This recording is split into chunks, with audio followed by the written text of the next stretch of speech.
ಉದ್ಘಾಟಕರು ನಮ್ಮೆಲ್ಲರ ನೆಚ್ಚಿನ ನಾಯಕರು ಆದ ಯು ಟಿ ಖಾದರ್ರವರು ಈಗ ಬರಬೇಕಾಗಿದೆ. ಖಂಡಿತವಾಗಿಯೂ ಬರ್ತಾರೆ. ನೀವೆಲ್ಲರೂ ಸಹನೆಯಿಂದ ಇರಬೇಕಷ್ಟೇ. ವೇದಿಕೆಯಲ್ಲಿರುವಂಥ ನಮ್ಮ ಈ ಊರಿನ ಅಗ್ರಮಾನ್ಯ ಗಣ್ಯರು ಹರ್ಷರಾಜ್ ಮುದ್ದೆ ಅವರು, ನಮ್ಮ ಫಾರೂಕು, ರಮೇಶ್ ಶೆಟ್ಟರು ಮತ್ತು ಇತರೆ ಎಲ್ಲ ಮಹಾನ್ ಗಣ್ಯರು ಮತ್ತು ಅದರ ಒಟ್ಟಿಗೆ ಮಹಿಳಾ ಸಹೋದರಿಯರು ಮತ್ತು ನಮ್ಮ ಬಿ ಒ ಅವರು, ವೇದಿಕೆಯಲ್ಲಿರತಕ್ಕಂಥ ಎಲ್ಲರಿಗೂ ಮಗದೊಮ್ಮೆ ನಮಸ್ಕಾರ ಹೇಳ್ತಾ, ನಾನು ಈ ಸ್ಕೂಲಿಗೆ ಬಂದಿರೋದು ಇದು ಸೇರಿ ಮೊದಲನೇ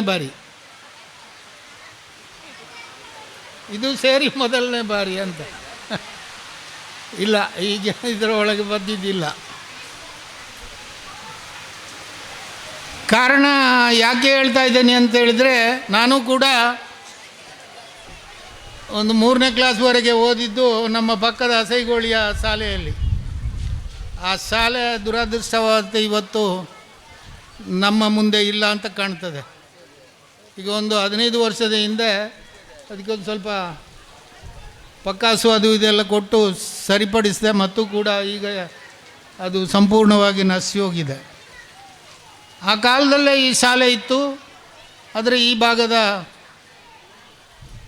ಮಹಾನ್ ವ್ಯಕ್ತಿಗಳು, ಹರ್ಷರಾಜ್ ಮುದ್ದೆ ಕೂಡ ಇದೇ ಶಾಲೆಯಲ್ಲಿ ಓದಿದವರು. ಇದು ಅತ್ಯಂತ ಸುಂದರವಾಗಿ ಬೆಳೆದಿದೆ. ಹಸೈಗೋಳಿಯ ಶಾಲೆ ನಮ್ಮ ದುರದೃಷ್ಟವೋ ಏನೋ ಅದು ಕಾಣೆಯಾಗಿದೆ. ಆದರೆ ಆ ಶಾಲೆಯಲ್ಲಿ ಕಲಿತಂಥ ವಿದ್ಯಾರ್ಥಿಗಳೇನಿದ್ದೀವಿ ನಾವು ಅತ್ಯಂತ ಜಾಗರೂಕತೆಯಿಂದ ಇವತ್ತು ಕೂಡ ಆ ಶಾಲೆಯನ್ನು ನೆನೆಸಿಕೊಳ್ಳುವ ಮನೋಭಾವ ನಮ್ಮಲ್ಲಿದೆ.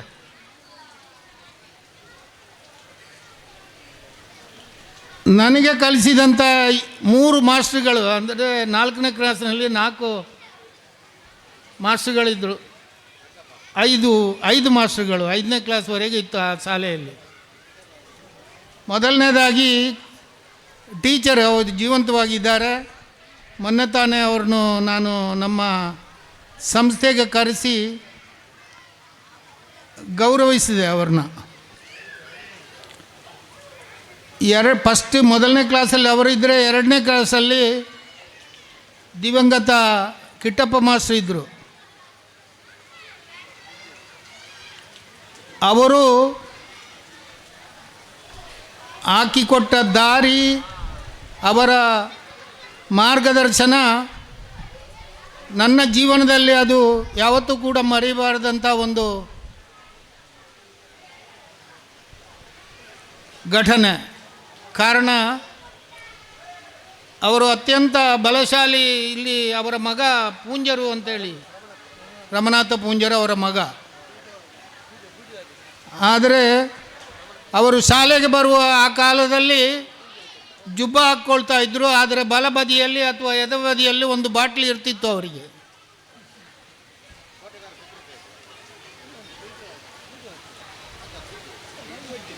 ಅವರನ್ನು ಗೇಲಿ ಮಾಡಿದರೆ, ನಾವು ಮಕ್ಕಳು ಗೇಲಿ ಮಾಡಿದಾಗ ಚಬುಕಿನ ಬೆತ್ತದಲ್ಲಿ ಪೆಟ್ಟು ತಿಂದ ರುಚಿ ಈಗಲೂ ನಮಗಿದೆ. ಆವತ್ತು ಅವರು ನಾವು ತಪ್ಪು ಮಾಡದೇ ಇದ್ದಿದ್ದಕ್ಕೆ ಹೊಡೆಯುತ್ತಿರಲಿಲ್ಲ.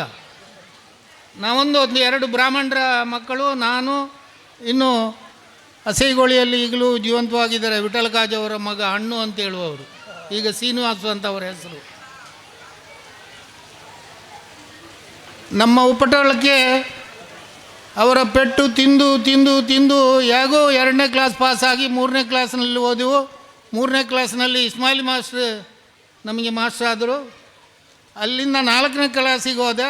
4ನೇ ಕ್ಲಾಸಿಗೆ ಹೋಗೋ ಶಂಕರ ಭಟ್ರು ನಮ್ಮ ಮಾಸ್ಟರ್ ಆದರು. ಅಲ್ಲಿ ಒಂದು ಥರದ ಪೀಠಾಳಿಗೆ ತೋರಿಸಿ ಶಾಲೆಯಿಂದ ಹೊರ ಉಳಿಬೇಕಾಯಿತು. ಶಂಕರ ಭಟ್ರು ನಮ್ಮ ಮನೆ ತಾಯಿಯವರೆಗೆ ಬಂದರು, ನಿಮ್ಮ ಮಗನನ್ನು ಕಳಿಸ್ಕೊಡಿ, ವಿದ್ಯಾಭ್ಯಾಸ ಕಲಿತಾನೆ ಅವ ಅಂಥೇಳಿ. ನಾನು ಒಳ್ಳೆ ಅಂದೆ, ಹೋಗಲಿಲ್ಲ. ಅದು ಇವತ್ತಿನವರೆಗೆ ಅಲ್ಲಿ ಮುಖವೂ ಮಾಡಲಿಲ್ಲ. 4ನೇ ಕ್ಲಾಸ್ ಪಾಸೂ ಆಗಲಿಲ್ಲ. ಆದರೆ ಆ ಮಾಸ್ಟ್ರುಗಳನ್ನು ನನಗೆ ಇವತ್ತು ಕೂಡ, ಇದರ ಮಧ್ಯದಲ್ಲಿ ಒಂದು ಸಲ ವೆಂಕಪ್ಪ ಮಾಸ್ಟ್ರು ಫೋನ್ ಮಾಡಿದರು, ಮೋನು ನನಗೆ ನನ್ನ ಮಗಳಿಗೆ ಒಂದು ಟೀಚರ್ ಪೋಸ್ಟ್ನಲ್ಲಿ ಅಪ್ಲಿಕೇಶನ್ ಹಾಕಿದ್ದಾರೆ, ಕೊಡು ಅಂತೇಳಿ. ಆವಾಗ ನಾನು ಅದನ್ನು ಅನಲೈಸ್ ಮಾಡಿ ಕೇಳಿ ಎಲ್ಲ ಮಾಡುವಾಗ ಮತ್ತೊಂದು ಸಲ ಅವರಿಗೆ ಫೋನ್ ಮಾಡಿ ಮಾತಾಡುವುದಕ್ಕೆ ಅಂಜಿಕೆ ಆಗಿತ್ತು ನನಗೆ, ಏನಾದರೂ ಮಾಸ್ಟ್ರು ತಪ್ಪು ತಿಳ್ಕೊಳ್ತಾರಾ ಅಂತೇಳಿ. ಆದರೆ ನಾನು ಅವರಿಗೆ ಫೋನ್ ಮಾಡಲಿಲ್ಲ, ಮಾಡೋಕ್ಕೆ ಧೈರ್ಯನೂ ಬರಲಿಲ್ಲ. ಇದು ಕಾರಣ ಯಾಕೆ ಅಂದರೆ ನಾನು ಹೆದರಿ ಅಲ್ಲ, ಆದರೆ ಆ ಮನಸ್ಸಂಕೋಚ, ಮಾಸ್ಟ್ರು ಅಂತ ಹೇಳುವ ಗೌರವ. ಅದೇ ಥರ ಈಗ ಮಹಾನ್ ಮೇಡಮ್ ಅವರು, ಪ್ರಿನ್ಸಿಪಾಲ್ರವರು ಇವತ್ತು ಮಾತಾಡುವಾಗ ಅವರ ಮನಸ್ಸಿನ ಆ ಒಂದು ಆಕಾಂಕ್ಷೆ, ಆಶಯಗಳನ್ನು ಹೇಳಿದರು. ಇಲ್ಲಿಯ ಹೆಣ್ಣು ಮಕ್ಕಳು ವಿದ್ಯಾವಂತರಾಗಬೇಕು, ಅವರು ಮುಂದೊಂದು ದಿನ ಅವರ ಕಾಲ ಮೇಲೆ ನಿಲ್ಲಬೇಕು ಅಂತ ಹೇಳುವಂಥದ್ದು. ವಿದ್ಯಾಭ್ಯಾಸವನ್ನು ಈ ಭಾಗದಲ್ಲಿ ನಮ್ಮ ಕಾಲದಲ್ಲಿ ಯಾರೂ ಇಲ್ಲ. ಹಣವಂತರು ಬಡವರು ತಾರತಮ್ಯದಲ್ಲಿ ಹಣವಂತರಾದರೆ ಮಾತ್ರ ಈ ಭಾಗದ ಪಟ್ಟೋರಿಯಿಂದ ಹಿಡಿದು ಈ ದೇರಳಕಟ್ಟೆ ಎಲ್ಲವೂ ಆನಂದಾಶ್ರಮ ಸ್ಕೂಲು ಮಾತ್ರ ಹೈಸ್ಕೂಲು. ಅದರ ಮಧ್ಯದಲ್ಲಿ ಎಲ್ಲೂ ಕೂಡ ಸ್ಕೂಲ್ಗಳಿಲ್ಲ. ಅದಕ್ಕೆ ಹೋಗುವುದಾದರೆ ನಮ್ಮವರು ಒಂದು 2-3 ಕುಟುಂಬ, ಸಾಮಣಿಗೆಯವರು ಅಥವಾ ಪಟ್ಟೋರಿ ಗಾದ್ರಬೇರೆ ಮಕ್ಕಳು ಅಥವಾ ಬಂಟರ ಮಕ್ಕಳುಗಳು ಅಲ್ಲಿಗೆ ಹೋಗಿ ಕಲಿಯುವಂಥದ್ದು.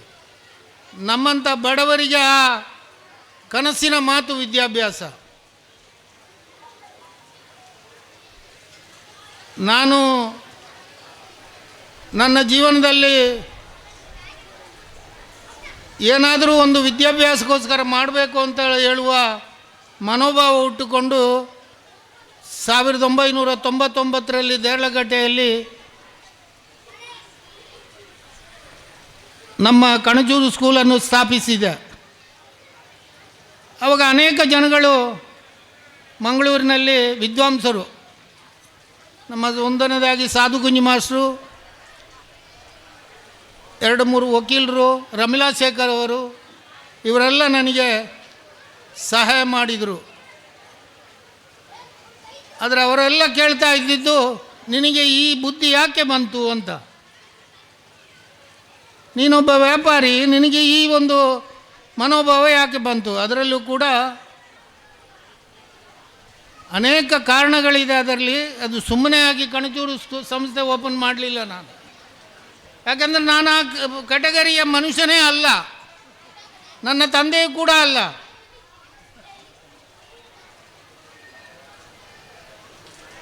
ಇವತ್ತು ನಿಮ್ಮ ಕಣ್ಣು ಮುಂದೆ ಇದೆ. ಮೊದಲನೇ ಪ್ರಾಶಸ್ತ್ಯದಲ್ಲಿ 2007ರಲ್ಲಿ ಮಹಿಳಾ ಕಾಲೇಜನ್ನು ಸ್ಥಾಪನೆ ಮಾಡಿದ ಕೀರ್ತಿ ಕೂಡ ಕಣಜೂರು ಸಂಸ್ಥೆಗೆ ಇದೆ. ಯಾಕೆ ಇದನ್ನು ಹೇಳಿದೆ ಅಂತ ಹೇಳಿದರೆ, ನಮ್ಮ ಪ್ರಿನ್ಸಿಪಾಲ್ರು ಅವರ ಮನದಾಳದ ಮಾತನ್ನು ಹೇಳುವಾಗ ನನಗೂ ಕೂಡ ಒಂದು ಸ್ವಲ್ಪ ನಾನು ಮಾಡಿದ ಕೆಲಸ ಉತ್ತಮ ಅಂತ ಹೇಳುವಂಥದ್ದನ್ನು ಜನಗಳು ತಿಳ್ಕೊಳ್ಬಹುದು ಅಂತ ಹೇಳುವ ಆಶಾಭಾವನೆ ನನ್ನಲ್ಲಿ ಬಂತು. ಅವರ ನಿವೃತ್ತಿ ಜೀವನ ಅತ್ಯುತ್ತಮವಾಗಿರಲಿ. ನೀವು ಇನ್ನೂ ಕೂಡ ಹಲವಾರು ವರ್ಷ ಈ ಸಮಾಜಕ್ಕೆ ಸೇವೆ ಸಲ್ಲಿಸಲು ನಿಮಗೆ ದೇವರು, ನೀವು ನಂಬಿದಂತಹ ದೇವರು ನಿಮಗೆ ಆರೋಗ್ಯ, ಐಶ್ವರ್ಯ ಎಲ್ಲವನ್ನು ಕರುಣಿಸಲಿ ಅಂತೇಳಿ, ನಮ್ಮ ಸತ್ತಾರ್ನ ಬಗ್ಗೆ ಒಂದು ಮಾತು ಹೇಳಿದ್ರೆ ತಪ್ಪಾಗ್ತದೆ. ಏನು ನಾನು ಯಾವತ್ತೂ ದೇರಳಕಟ್ಟೆಗೆ ಫಂಕ್ಷನಿಗೆ ಕರೆದ್ರೆ ಬರುವುದಿಲ್ಲ, ಇವತ್ತು ನೀವು ಬರಲೇಬೇಕು ಅಂತೇಳಿದರು. ಇಲ್ಲ, ನಾನು ಇಲ್ಲಿ ನಮ್ಮಲ್ಲಿ ಮಗನು ಕೂಡ ಇವತ್ತು ಇಲ್ಲ, ಹೊರಗಡೆ ಹೋಗಿದ್ದಾರೆ. ಬರುವುದು ಬೇಕಾ ಅಂತ ಕೇಳಿ, ಇಲ್ಲ ಬರಲೇಬೇಕು ನೀವು ಅಂತ. ಅದಕ್ಕೋಸ್ಕರ ಬಂದಿದ್ದೀನಿ. ಇದು ಮೊಟ್ಟ ಮೊದಲನೇದಾಗಿ ಇದನ್ನು ನೋಡಿ ಕೂಡ ತುಂಬ ಸಂತೋಷ ಆಯಿತು. ಸಮಾಜ, ನಮ್ಮ ದೇಶ ಬೆಳಿಬೇಕಾದರೆ ಹಳ್ಳಿಗಳು ಬೆಳಿಬೇಕೇ ವಿನ ಪಟ್ಟಣಗಳು ಬೆಳೆದರೆ ಈ ದೇಶ ಒಳ್ಳೆಯದಾಗುವುದಿಲ್ಲ. ಅದು ಎಷ್ಟೇ ಬೆಳೆದರೂ ಅಷ್ಟಕ್ಕಷ್ಟೇ ಪಟ್ಟಣ. ಆದರೆ ಹಳ್ಳಿಗಳು ಬೆಳೆದರೆ ಈ ಗ್ರಾಮ ಮಾತ್ರ ಅಲ್ಲ, ಈ ಸಂಸ್ಥೆ ಮಾತ್ರ ಅಲ್ಲ, ಈ ದೇಶವೂ ಕೂಡ, ಈ ರಾಜ್ಯ ದೇಶ ಎಲ್ಲವನ್ನೂ ಬೆಳೆಯಿದಂಗಾಗುತ್ತೆ. ಹಾಗಾಗಿ ನಿಮಗೆಲ್ಲರಿಗೂ ಉತ್ತಮ ಭವಿಷ್ಯ.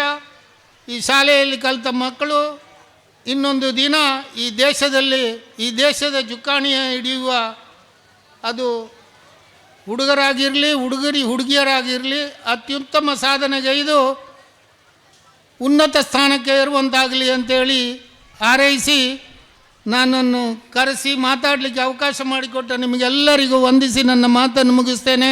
ಜೈ ಹಿಂದ್.